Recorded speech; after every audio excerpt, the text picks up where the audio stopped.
the food on our plates, and the shops and the labels don't always tell you the whole story. Think you're getting a bargain, and you're not really. They're just encouraging you to buy more of a product when you don't need to. Whether you're staying in or going out, you've told us that you can feel ripped off by the promises made for what you eat and what you pay for it. What really winds me up, I suppose, is the price of so-called healthy food and compared with the unhealthy stuff. The unhealthy stuff seems to be so much cheaper. From claims that don't stack up to the secrets behind the packaging, we'll uncover the truth about Britain's food, so you can be sure you're getting what you expect at the right price. Your food, your money. This is Rip Off Britain. Hello and thank you very much for joining us once again on Rip Off Britain, where every day this week we're revealing the secrets of your shopping basket, getting to the bottom of more of the food stories that you've asked us to investigate. Now today we'll be discovering some pretty surprising things about what goes into what we eat and indeed what we get out of it. For instance, we'll be exposing which food that's found its way onto the shelves of some of our shops really shouldn't be there, as well as discovering why a much maligned Old Faithful could be every bit as good for you as its more expensive rivals. And bad news coming up if you are one of the millions of Britons who are chocolate lovers. As I have to say, are we three? You may well have noticed over the last few years that some of your favourite treats appear to have been shrinking, but you may not know why or indeed what it means for the chocolate of the future. Well, we've had some of that futuristic chocolate made up, and we're going to be putting it to the test as we find out some of the hidden truths behind our favourite foods. Coming up, it's lower in price, but is concentrated orange juice also less healthy than its more expensive rivals? One of you wrote in asking just that, so we've done a test to find out. Well, I tend to avoid the concentrate because I wonder what's been added, what's been taken away. Why do they use concentrate, and is it any better or worse? And candy treats with dazzling colours and dangerously high levels of E-colours. They may be a hit with the kids, but how come illegal sweets are being sold on British high streets? It shouldn't be coming in with those labelling deficiencies. The problem we always have is that if they've got the labelling wrong, have they got something else wrong as well? Now, how do you start the day? Lots of us can't get going until we've had our orange juice. But which orange juice is better for you? Is it the cheaper, concentrated kind, or the more natural-sounding, less processed version, which can cost a fair bit more? I guess a lot of us would think that the pricier juice would be tastier and healthier too. But when we put that theory to the test, what we discovered was quite a surprise, and one that over time could save you an awful lot of money. Concentrated orange juice has been on our breakfast tables since the 1940s. Its popularity started to fade when not from concentrate juices came on the market 20 years later. It still makes up the biggest chunk of the billion litres of orange juice consumed in the UK every year. But we found quite a few people who said concentrate wasn't the juice they preferred. Well, I usually tend to buy the one with juicy bits. Personally, I prefer non-concentrate. Well, I think it's vitamins. I think it tastes nicer. Yeah, so it's a taste thing. Yeah. As we've just seen, chilled, not from concentrate juice is seen by some people as a cut above the cheaper stuff in long life cartons. The packaging's a little smarter, and the labels often proudly say things like 100% pure squeezed fruit, pure premium, or never ever from concentrate. So you'd be forgiven for thinking that juice is not only tastier, but better for you too. And of course there's something else that makes them stand out. There's a real difference in price. Juice made not from concentrate can cost twice as much as juice from concentrate. Rip-Off Britain viewer Brian Coote is among those who haven't minded paying a little bit more for their juice because they like the taste better. Even so, Brian couldn't help wondering if the extra cost also equalled extra goodness. So, after being struck by the extraordinary range of juices now available, he wrote to us. There were so many different ones on the shelf. There was fresh squeezed, pure orange juice from concentrate, orange juice drink. And frankly, they were confusing me and I hadn't the faintest idea what was the best for me. Brian doesn't generally buy the Old Faithful made from concentrate, but he's wondering if he should reconsider, as it would cost him so much less than some of the other juices on the market. Well, I tend to avoid the concentrate because I wonder what's been added, what's been taken away, why do they use concentrate, and is it any better or worse? The ones that claim to be fresh squeezed juice, you look at the sell-by date and you might only have a couple of days on it. You look at the from concentrate and you could have 2 weeks on it. That makes a big difference to me as a pensioner. So how are the different kinds of juice made? Home economist Gillian Marchak is going to take us through the basics of the 3 types of juice on sale, kicking off with the obvious. And I'm going to start off with freshly squeezed. Squeezing out all the juice. Freshly squeezed only lasts a few days, but it doesn't take much to turn it into the type of juice sold as not from concentrate. I've chilled the juice down, so it's about 2 degrees, and then I need to heat it up to 98 degrees Celsius. In other words, I'm going to pasteurize the orange juice. It's called flash pasteurization. The juice heated just short of boiling point to kill the bacteria, and as a result, it can last up to 3 months. Concentrate orange juice is heated for a lot longer, so it lasts longer too. It boils until it becomes quite a sticky syrup, looking a little bit like this. The concentrated orange juice for easy transportation, and then all you need to do to make it back into orange juice is to replace the water. But Brian wants to know what any of these processes might do for the goodness inside, and whether the cheaper concentrated juice has less of the vital nutrients that any sort of orange juice contains. To help him find out, Brian has come to Manchester Metropolitan University to meet nutritional scientist Halle Moravi.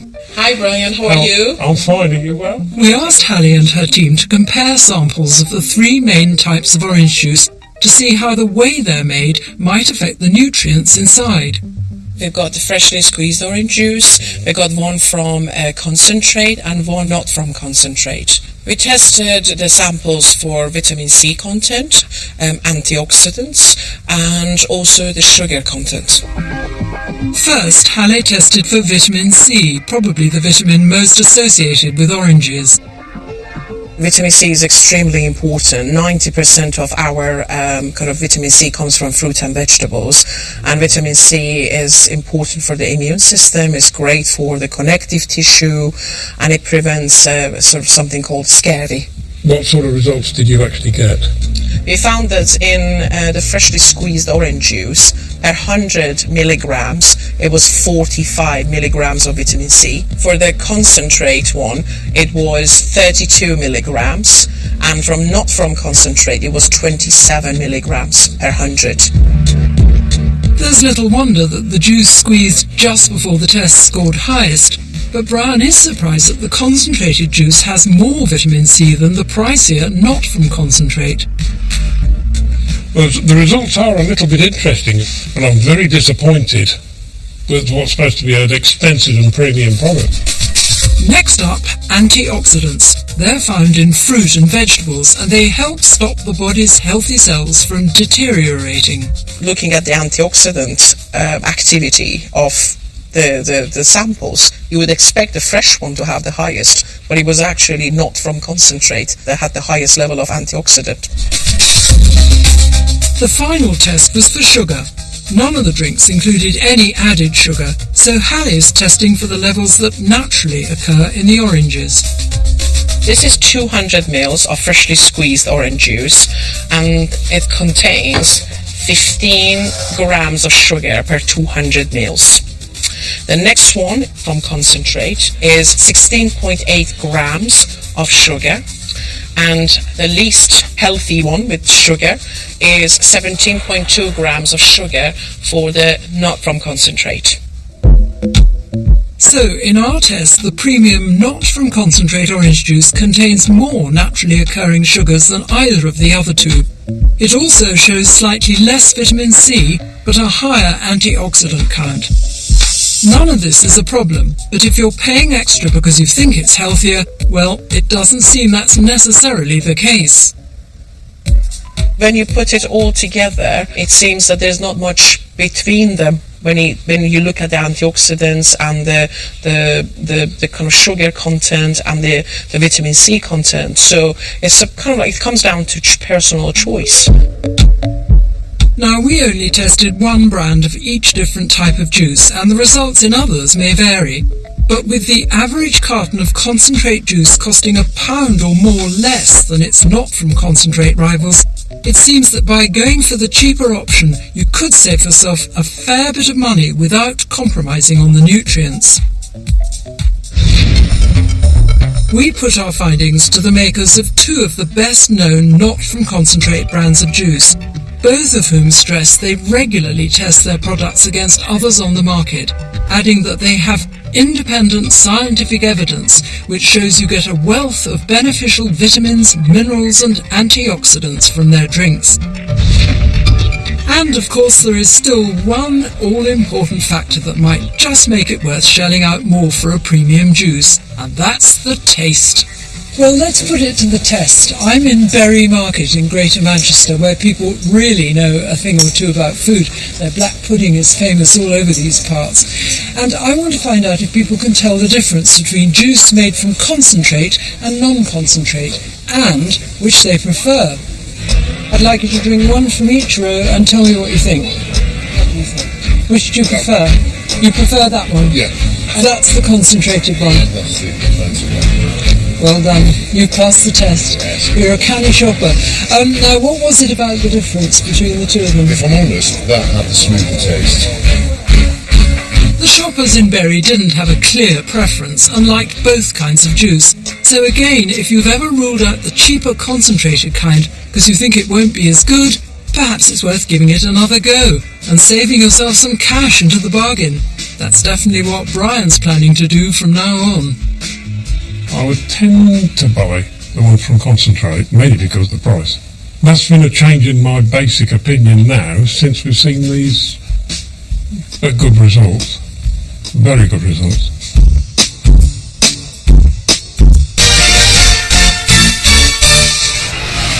Now take a trip to the shops with children, and amongst all the sweets on display, there's a sometimes dazzling array of sugary goodies to catch their eye.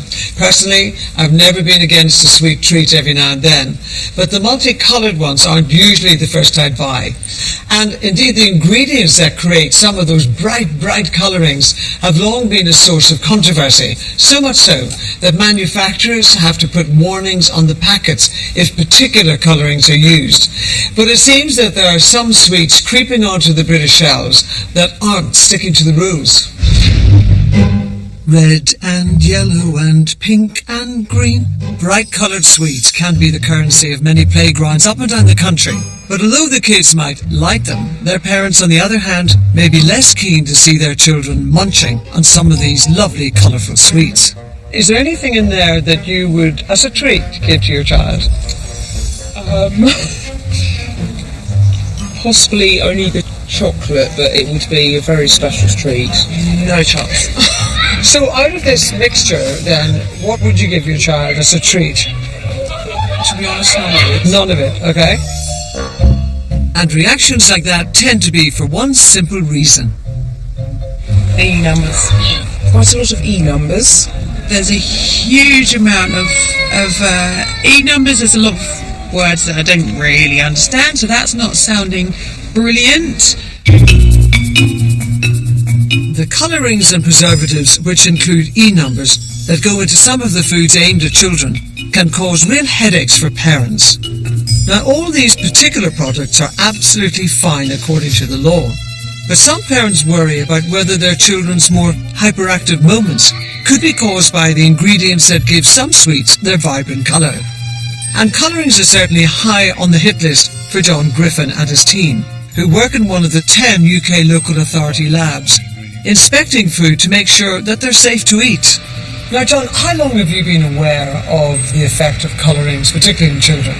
There was a research done in the late 2000s as to the effects of colours on activity and attention in children, and these 6 particular colours were identified as having an effect on those particular aspects of children.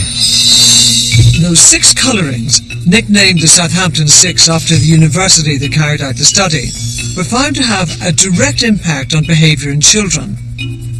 Just take me through them. Yeah, I mean, there are 6 here. They're all sort of reds and yellows, where you've got quite a dark red colour. This is called Ponceau Furore. This particular colour is it's a slightly lighter red, and this is called Sunset Yellow. Nice name. And this one? And this is Allura Red. So again, another one of the Southampton 6. Slightly darker red in colour, but quite commonly used in a lot of products. The Southampton study even claimed that the effect additives and colours like these can have on a child's behaviour is so dramatic that banning them could lead to a 30% reduction in ADHD in children.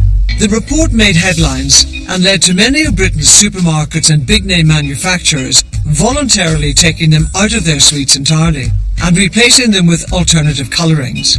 But in America, where a fair amount of our confectionery comes from, the Southampton 6 are still routinely being used in sweets.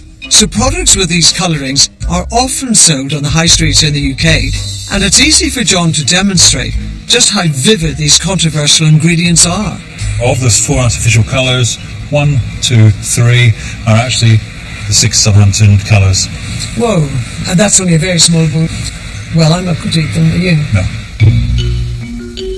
By law, any sweets that contain the Southampton 6 colourings can only do so at legally controlled levels, and they must carry a warning label on their wrappers explicitly stating that these colours may have an adverse effect on activity and attention in children. But in America the rules are different.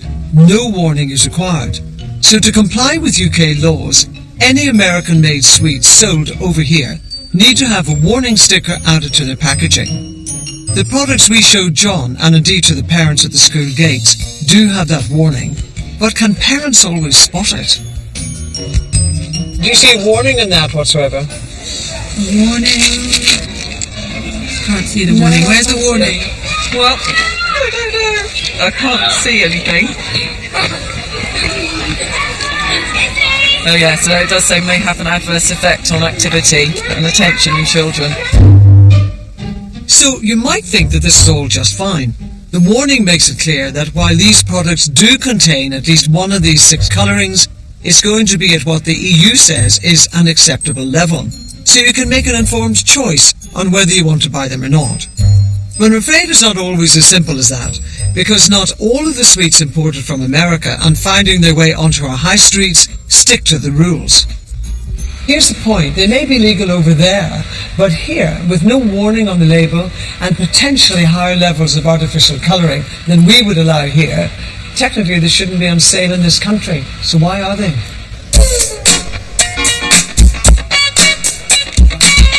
Rachel Wilcock is a trading standards officer in Lancashire who specialises in food safety.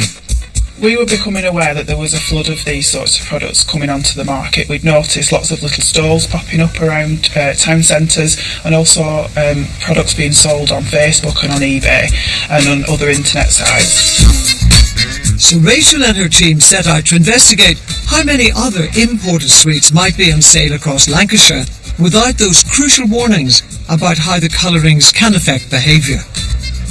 We looked at 24 products from across Lancashire. 17 of them were found to have incorrect labels. This could have been either just a general incorrect labelling format, or that there was the warning missing relating to the Southampton 6 colours.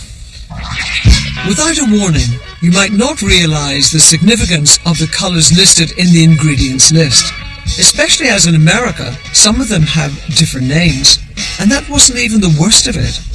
5 of the products were found to contain higher levels of colour than were permitted by the European Union. With the evidence suggesting that high levels could be linked to an effect on behaviour, trading standards swung into action, because whether the individual sweets would be a problem or not, without that crucial warning, even selling them is illegal. Now what we'll do is contact the businesses who have sold these products. We'll also trace the products up the chain to the importers, and for the products that have got high levels of colour, we'll speak to the Food Standards Agency and look to start getting these products out of the market. But that could be a bigger job than they think, because as one of our researchers discovered on a quick trip to 2 sweet shops in Manchester, the kind found in many town centres, imported products without the right labelling are all too easy to find. So I've got about 12 products with me, and there's nothing that has any warning labels or anything that says may have had adverse effects on children. We asked John Griffin to cast his expert eye over what we'd bought. If I just take a quick look at the label, you can usually tell straight away whether it's complying. This particular one doesn't look as if it is at all. I'm just looking at the bottom in terms of the artificial colours, and it gives its name as Red 40. That's not a colour that we would identify with over here. Red 40 is just another name for Allura Red, one of the Southampton 6 colours. It shouldn't be coming in with those labelling deficiencies. It really should be relabelled for the European market. The problem we always have is that if they've got the labelling wrong, have they got something else wrong as well? Now, it isn't the fault of the American manufacturers if their products have been imported and sold in the UK by a third party without their knowledge or permission, which is what all the big companies we contacted told us was the case with the ones that didn't have the right labelling. They went on to stress that their products are made to suit the tastes and legal requirements of each individual market, with some reiterating that the sweets made and authorised for sale only in America should not have found their way here in the first place. But in any case, the companies made it clear that wherever a product is sold, it will always have met their own quality and safety requirements. Meanwhile, it seems that unwrapping the truth of what's in all those brightly coloured imported sweets is more tricky than it should be. Rachel from Trading Standards has some final words of advice. I would always suggest buying products from a reputable source, from a reputable business, and perhaps avoid purchasing things like this from the smaller internet businesses, auction sites, things like that, because we don't always know where those products are coming from.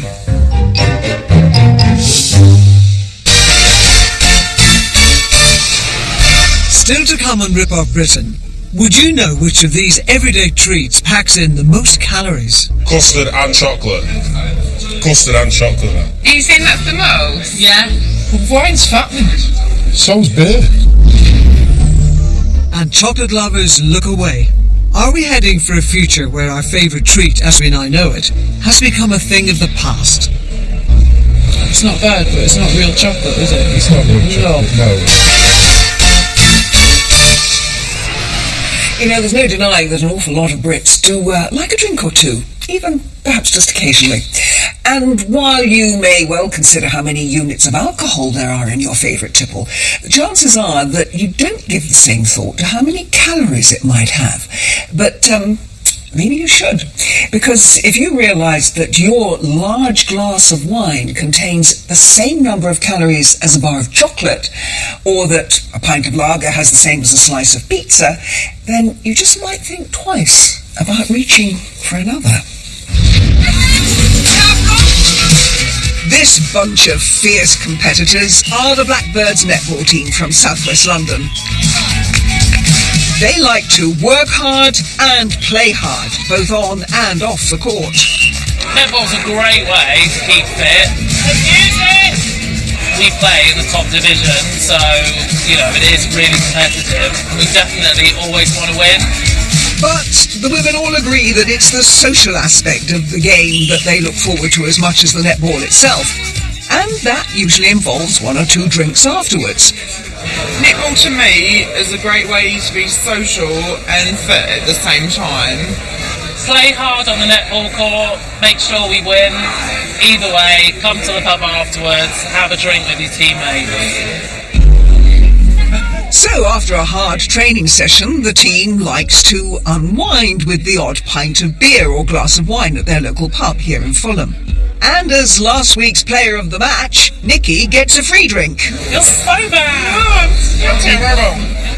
But like most of us, while the girls think about how many units of alcohol they might drink on a typical night out, they don't give any thought to how many calories they may be consuming at the same time.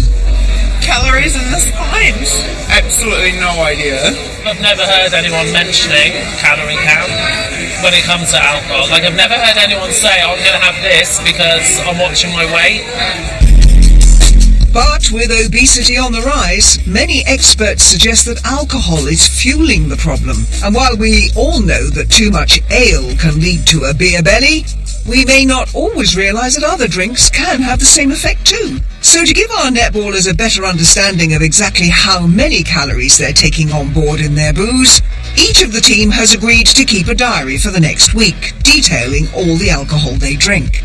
And once the 7 days are up, we'll calculate how many calories they've knocked back. I guess adding it up, it might be a shock. But while they get started on that, are they unusual in knowing so little about how many calories they're unwittingly drinking? We asked some punters in another pub to guess which of these 4 items is the most and the least calorific. A pint of lager, a small slice of chocolate cake, a large glass of white wine, and a chocolate and custard donut. They're all convinced they know the answer, but only one of them will end up getting it totally right. Well, that's quite high in calories, isn't it? So Custard and chocolate. Custard and chocolate. Right, well that's first.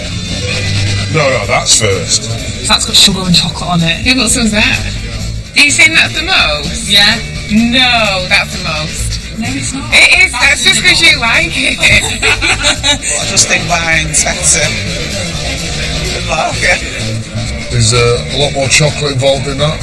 White chocolate, brown chocolate, and I believe there's bits of chocolate in the middle as well. I think the wine has probably got the least. Yeah. wine's fattening. So's beer. Alright, I'll look away. We'll look away. The least calories is going to be the muffin and the big daddy at the end, because there's more fat women than fat blokes. Well, he might have called it a muffin, but he's no donut. And ignoring that last comment, he has identified the right order. It's the large glass of white wine that has the most calories, on average 185. Next is the pint of lager and the chocolate cake, both of which have 180 calories. But perhaps surprisingly, the least calorific is the chocolate and custard donut, which has 143 calories. Official figures show that 80% of people don't know how many calories there are in a pint of beer or a glass of wine. And dietitian Dr. Carrie Ruxton is concerned about what that means for the nation's waistline. Alcohol's definitely contributing to obesity, and at the moment alcohol contributes about 6 to 7% of our daily calories. So that's a substantial amount from a substance that's giving us enjoyment, of course, but it's not giving us any other nutrients. For men, the Department of Health recommends no more than 21 units of alcohol a week, and for women, no more than 14. If I was to drink my recommended maximum, I would be consuming an extra 2,000 to 3,000 calories a week from alcohol, and that represents more than a day's calorie level. So I'm basically adding an extra day of calories onto my week, and that is going to have a significant impact on my weight in the long term. Most of the food products we buy do list the calorie content on the packaging, along with full details of how much fat, sugar and other things there might be. But alcoholic drinks are currently not recognised as food. So, under existing European law, they've been exempt from that type of labelling, which is one reason why so many of us have no idea at all of how many calories we're knocking back. I think we do have a funny relationship with alcohol where we almost see that it doesn't count, it's not adding to calories, and that is because it's not labelled. We have a lack of awareness about how many calories are in alcoholic drinks, so they're always seen as extra. So when you go out for a slap-up meal, you don't say, I'm going to miss out on dessert because I'm having a glass of wine. People will have the glass of wine or the pint of beer on top of what they're already planning to eat. Some experts have argued that better unit and calorie labelling would reduce consumption by making drinkers more aware. But others, including Carrie, feel that it may not be the perfect solution. I'm really ambivalent about calorie labelling. My concerns about the unintended consequences are, you walk into a pub, you look at the calorie content of beer versus vodka and you say, my goodness, that beer is very high in calories, I'm going to switch to vodka. The trouble is that a pint of beer, which contains 2 units of alcohol, is going to take you a fair amount of time to drink, whereas 2 units of vodka is going to be a very small drink, which you could probably get down your neck a lot faster. Back in London, it's been 6 days since our netball team started keeping their alcohol diaries. But whilst Nikki and Heidi can tell us how much they've drunk, they still don't know what that means in terms of calories. I have no idea what to expect, but it would be interesting to see, because I know that I drank different alcohols. Obviously I do a lot of exercise, so I guess what I don't know is whether that's going to outweigh what I'm drinking. In total, over just 1 week, our 7 players have taken on a staggering 13,070 calories in booze alone. That's the equivalent to 58 donuts or up to 20 Vindaloo curries. And to burn all of that off, they'd each need to play 6.5 netball matches. Team captain Heidi is one of those leading the field off the pitch as well as on it. She sank almost 30 units of alcohol and more than 2,200 calories in booze. That's the equivalent of 10 donuts. I was a top calorie consumer. Really? Not far behind is last week's player of the match. Nikki drank 2,104 calories. I guess that's like the daily intake for a woman, so yeah, 1 extra day. As if that wasn't enough food for thought, wait till they see how all those calories would stack up in donuts. Here's the team's weekly calorie count, 58 donuts. 58 divided by 7, 49, 56. That looks so fatty. That's like 8 donuts a week. Looking at it like that, it looks so gross. It's a bit of a shock, actually, looking at it in donut form. In addition to the thousands of extra calories they've taken on, the whole netball team consumed 183 units of alcohol, almost 26 each. Nikki and Heidi had more than 57 units between them. I'd definitely be concerned because not only are they exceeding the safe calorie levels, they should be looking at 14 units a week, they're getting more like 30 a week, which is far higher in terms of their health. So 2,000 calories a week extra, and that is calories that are coming from a source that doesn't provide them with much else that's useful, hardly any carbohydrates, there's no protein, no vitamins, minerals, so it's empty calories basically. So they think they're doing a lot of good by going off to playing netball, and they are, but then they're going to the pub afterwards and undoing all that good work. The Portman Group, which represents drink manufacturers, told us that it must always be the alcohol content, not the calorie content of a product, that should primarily inform consumer decision-making. It says that drinks companies have an important role in providing information about sensible drinking, and are always open to further discussions about how best to do this. But they added that as we live in the digital age, we should be thinking innovatively about how people access information, not just focusing on product labels, which are limited in size and space. As such, they recommend that anyone wanting to get calorie information about alcohol use tools such as the free DrinkAware app, which gives details on alcohol content and calories instantly via your smartphone. And just last month, drinks giant Diageo, whose brands include Guinness and Smirnoff, announced that they intend to add calorie information on the labels to at least some of their brands. And while that's likely to be a long time off now that our netball team knows the truth about the calories in their favourite tipples, I wonder, will it make any difference at all to what they drink? It's definitely opened my eyes, this exercise. Just thinking about it's made a difference, so actually seeing it in black and white would definitely make a difference, and would definitely make me stop drinking more of the higher calorie drinks.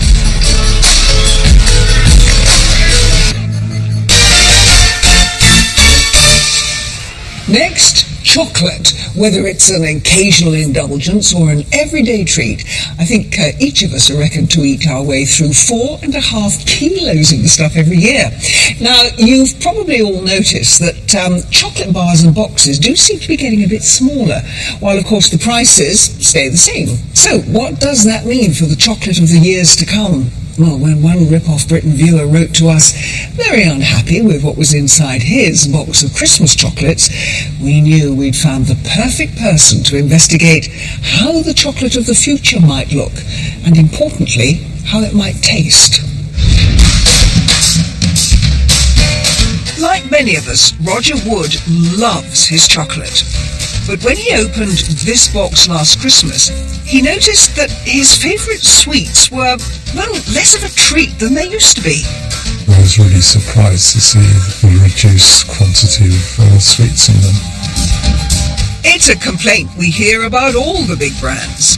10 years ago, for example, a tin of Quality Street held 1.7 kilos of chocolate. But over the years, those big tins and tubs seem to have shrunk. Until in 2014, Rogers held just 780 grams, meaning he'd get less than half the chocolate that he used to. Looking at it, you think, oh, that's fine, I've got the same as I paid for last year, but in reality is you're not, you're getting a few chocolates less. Rogers Quality Street isn't the only chocolate that appears to have been on a bit of a diet. From Snickers to Mars bars, the size of many of our chocolate treats have reduced. And that's not the only charge that's left chocolate fans flummoxed. In January, Cadbury caused a stir when they changed the recipe for the chocolate in their cream eggs, and at the same time reduced the number of eggs in a multi-pack from 6 to 5. Shrinking treats is a familiar complaint for chocolate consultant Jennifer Earle. I've seen lots of comments from outraged people that there's fewer and fewer sweets inside every year, yet they're paying the same price for them. But the manufacturers have a simple explanation. They all say that it's becoming more and more expensive to make chocolate, mainly because, they claim, the key ingredient, the cocoa, is getting pricier. So rather than risk the wrath of retailers and customers alike by upping their prices, they've chosen instead to cut down the size of some of their products. And one way they might do that is by very subtly altering the shape. One of them is Cadbury's reformulation of the design of the Dairy Milk bar, which went from being sharper edges to more curved edges. What they've essentially done is shave 4 grams off the bar, which means that the consumer who's eating one of these a day is eating less cocoa over the year. In the UK, there are strict rules that say anything called milk chocolate must contain at least 20% cocoa solids. This is lower than other European nations, such as chocolate purists France and Belgium, where to be considered as milk chocolate, a higher amount of cocoa has to be used. And unlike in the UK, no vegetable fat is allowed to be included. But products such as market leader Dairy Milk already contain just that 20% minimum. So there isn't a lot of room to change the recipe to help keep the costs down. Which is why chocolate manufacturers have come up with all sorts of creative ways to save money.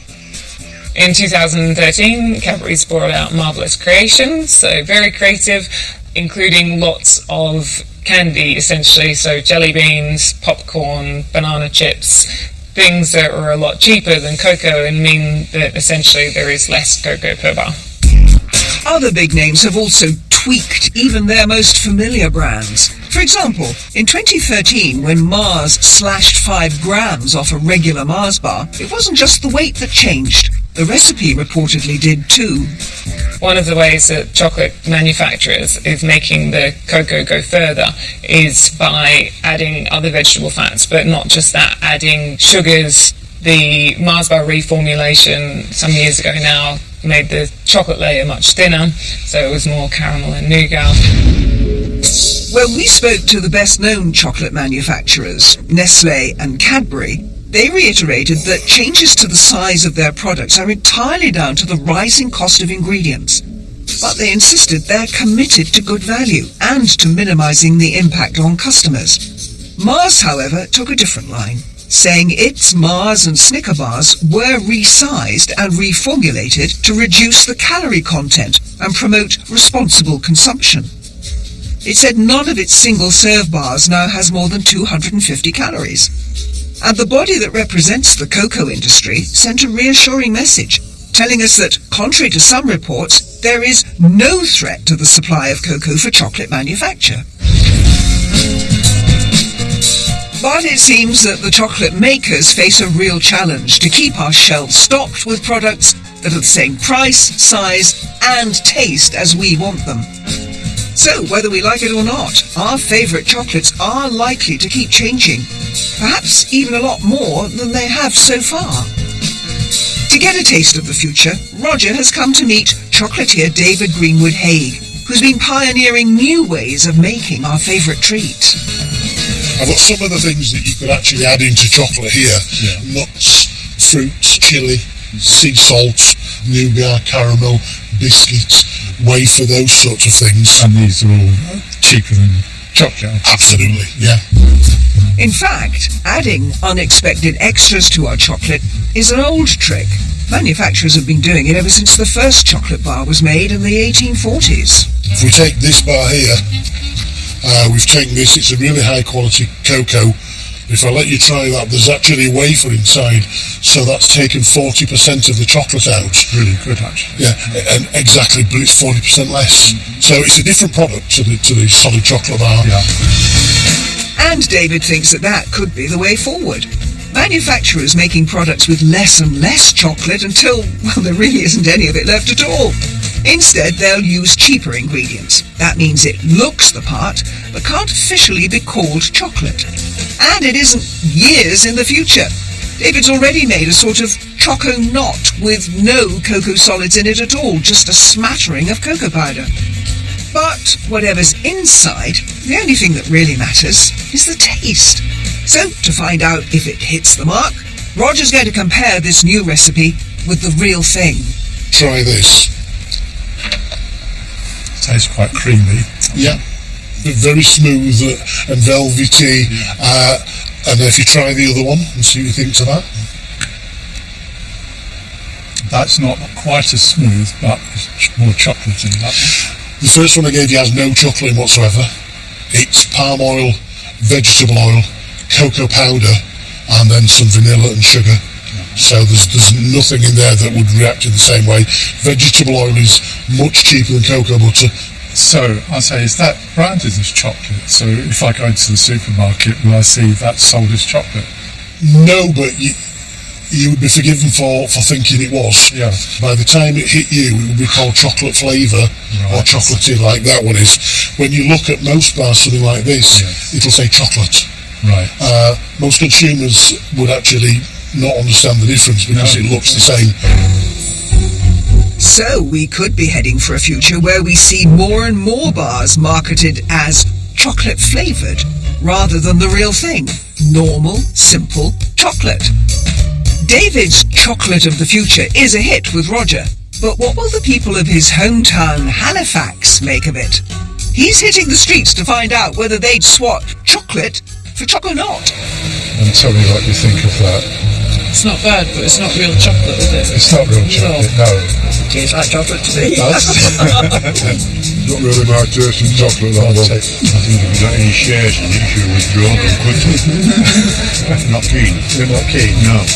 What is it if it's not chocolate? Not chocolate. No. Full me. So the jury's out. Some loved it, some didn't. But while we may all one day have to get used to a different kind of chocolate, for now Roger's happy to pay that little bit extra for the real thing.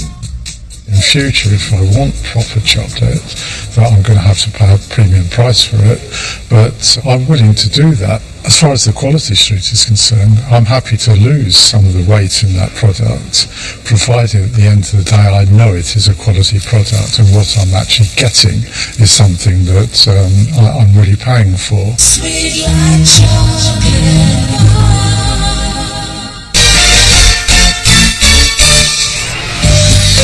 Here at Rip Off Britain, we're always ready to investigate more of your stories on any subject.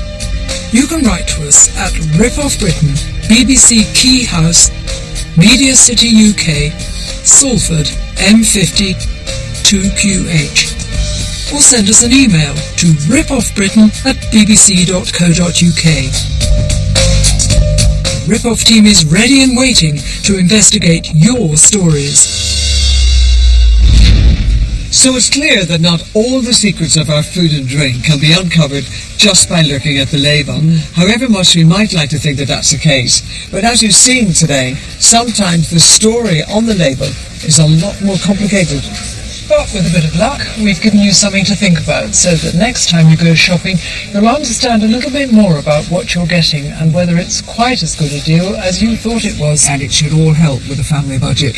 But I'm afraid that's where we have to leave you for today. But please do keep all of your stories, your questions and your comments coming, and we will be back to investigate more of them very soon.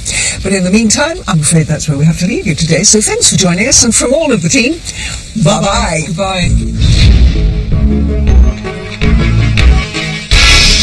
And Rip Off Britain Food returns tomorrow at 9:15. The sheriffs are coming to a car dealer's in Surrey at 11, trying to get money back for an old roadworthy car. Then when building work goes bad, you need Tommy Walsh to help sort it in a new series, Cowboys and Angels.